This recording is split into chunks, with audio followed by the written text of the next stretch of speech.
All right, so I'm here with Melissa Ariana from Sedgefield Middle School, and Melissa is going to give us some pointers on Imagine Math. Hey, Melissa. Hey. All right, so I picked Melissa because Melissa has been doing a lot of amazing things with Imagine Math, and so I asked her if I could come out and ask her some questions, and she's going to actually show us some student work samples so that you guys can get some ideas on some things that you can do in your classroom, or just see if it squares up with what you're doing already. So, can you tell us a little bit? Because when I came in, it was before winter break when you guys had just started Imagine Math. Your system for getting students started, can you talk a little bit about the procedures you use and the expectations, how you set that up? Sure. Right now, we're using the Imagine Math on our academic enrichment block, which we call Spartan Time here at Sedgefield. And when we were first talking about setting it up for the students, we wanted to make sure that we had an accountability piece. So how do we know we're not just setting them onto the computers and letting them go wherever? How do we know that they're actually on Imagine Math and doing what they're doing? So we actually explored the Imagine Math website and found the math journal. Yeah. So what we did, and I'll show you, we created first kind of like the rules of your math journal. I don't know if you can see that very well, but it also has their login information down here and their passcode. So that kind of alleviated a lot of the confusion at the beginning, like, oh, I lost my passcode, I lost this, I don't remember what my login is. It was right as the first page of their notebook. And every student gets a notebook. Every student gets a notebook. And then the second page we created was a goal page, so that they were creating a weekly goal. Now, this young lady, this is one of my L's, and language is obviously a struggle. But what she decided to do is, for her goal, she writes how many points she wanted to get each week. So she wanted to reach this point level. That's her goal. And then she records whether or not she got close to, or how many points she was off, or as far as her goal reaching. Yeah, that's still a goal. That's really cool. So she's gone from 11,000 and she's already at 44,000. Right, and so she progresses, and she's done some donations along the way. I set up originally the first goal was set up our Imagine Math notebook.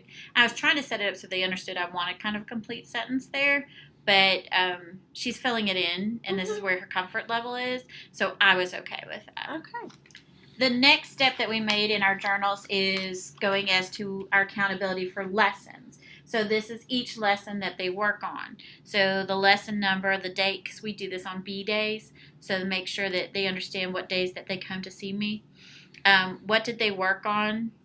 Did they use the live help, yes or no? And then how many points that they got during that lesson.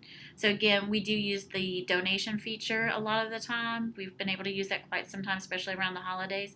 I believe when they reach 10,000 points, they can do a donation. And so a lot of them like to be able to do that. So this was a good way for them to keep track as how much more they need to before they could do another donation cycle. That's neat. And then I like how you've gone ahead and filled in the dates for them so that it just kind of reminds them, I need to enter something today. So absolutely. Blank, and that's one of the first things is when they walk in the room, they get their notebooks. And I say, okay, well, let's write our goals for the week. If it's the first day of the week, sometimes it's either Monday, Wednesday, Friday we meet, or it's a Tuesday, Thursday that we meet because of the AB schedule. Let's first write our goal, get our goal in there, and then go ahead and start. And so then they're able to kind of pick up where they left off and keep moving from there. And then from there, the point is to allow them to use the journal as it felt comfortable for them. Now, we did do a guide in the preview mood on Imagine Math. All right, so we are here back with Melissa, and I wanted to have Melissa go through how she launched, how she used the preview lesson in order to show the students all the features in Imagine Math. So can you show us with that notebook? So in the Imagine Math, if you go to, you can preview a lesson and show them how to use the help section.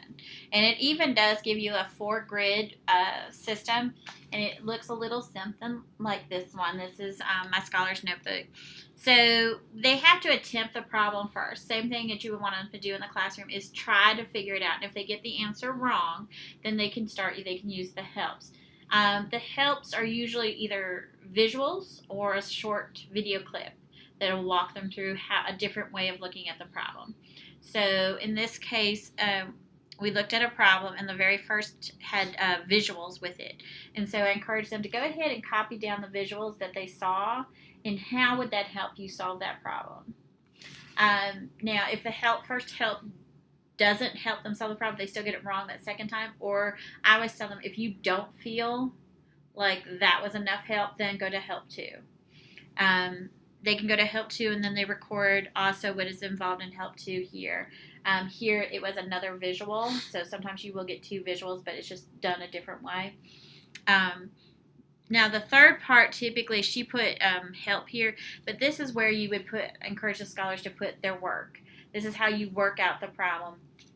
And then step 4 is usually, what did you learn from that, or what was the hardest part? So that's kind of usually like we try to use as a reflection piece. But because most of the time I'm using this with my L's, a lot of times they just continue to use those as like the help or to repeat instructions. Now, once they have attempted it one time, and then they can use help 1 or help 2. If they still feel like they're struggling, there is the live instructor. And the live instructor is going to be in the language that was set up. So in my case, it's Spanish. So they can click on that, and then the live instructor will come on and speak with them directly. They were a little afraid of that at first because it was somebody they didn't know, but I really had to encourage them that that's somebody who can communicate with them in the language that they understand so that they can get this concept. That's a good point. So you could actually do that too, where you went in to show them. But yeah, the first couple of times, I'm sure that the students will be a little apprehensive, but it's good that you're encouraging them. Absolutely. And then from that point on, once I gave them the structure, I kind of allowed them to create the journal in a way that felt more comfortable for them. This young lady likes to, as you can see, or cannot see, she likes to write out a lot of details. And she has really been progressing nicely within the program. She likes to write out a lot of details and put them in and work it out, and then go and solve the problem in Imagine Math. And I'm of the mind that if it's working for her, I try not to interrupt with that. Yeah, and you were saying that she keeps a lot of, what are these things that she's keeping in here? So these are her awards. So as the teacher, you can go in and you can see which any skill that they've mastered. So they've scored a 70% or above. You can print them out, and so we print them out, and then she puts them in her notebook. Wow! So you can see she's kind of got pages of them, and that's just also a motivational tool, if you can see all those pages, for them to kind of keep doing. So I try to do that at least once a month, where I go through and I was like, here's where you are. These are the ones that you've gotten a mastery on. We print out the award certificate, and we kind of look at the ones that you didn't get mastery on, and how do we re-loop back in there. So she's motivated by certificates. You were also telling me about one of your other students that he does typically, he's a little bit more rambunctious, but what motivates him? He loves the donation portion.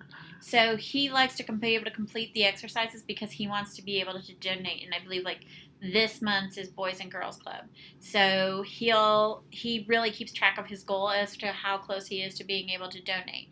And he does, I'm sneaking the math in there. Yeah. And getting that reinforcement of his math skills in there. But that's the part that he likes. I have others who really like the avatar. And again, maybe one session, the last 10 minutes, I'm like, okay, if y'all want to go to your avatar and work on it, you can. And so I also allow them that little bit of leeway to work on it. But they know that most of the time we're working on the skill. Wow. Okay, so when your students originally took the benchmark and they started working in it, there was a time when I know that you had to reach out for some tech support and some help. What was going on with your students? What did you notice as you were reviewing? So my understanding of the program was that once they took the initial benchmark, and then it would give them a pathway. And from that pathway, they would take lessons. And on those lessons, anything they passed, they move on to the next skill. And if they didn't, it would re-loop. Mm-hmm. And what I was finding, and because even though we took our benchmark, our pathway was set at grade level. What I was finding is I had scholars who were failing lessons without the benefit of a re-loop. And so this is the point where I did reach out to you all in the ESL department, and then we reached out to our Imagine Math contact. And the way it was explained is it does reloop, but it really wants the scholar to come back up to grade level. So it will take it down about 2 grade levels typically, or if necessary, further down, but it wants to reloop that scholar back up to grade level. So what we did is we had the accounts restructured per student so that their benchmark score, like where their benchmark grade level, is the grade level that their pathway is set at. Nice. So even though they're in the 7th grade, we have some who are in a 3rd or 4th or 5th grade pathway, because this is where their skill is. That way they're experiencing a little bit more success because it's bringing them back to that grade level as opposed to bringing them back to 7. Okay, so you have shared some super awesome resources today, and you've been very helpful because we're all in different places with Imagine Math, but we definitely can learn some new tricks and things from each other. Let's say that I have a teacher that sees this video, this interview, and wants to find out some more information or get some more support from another teacher. Would you be willing to share your resources? Oh, absolutely. Okay. Absolutely. Amanda has my contact information, so anybody can reach out to her to get in contact with me. Anybody wants to come see how we're doing it within the language lab here, more than welcome. Okay, so when I share the video, I'll make sure to put Melissa's contact information. And again, you heard that. You can come even see it live in action.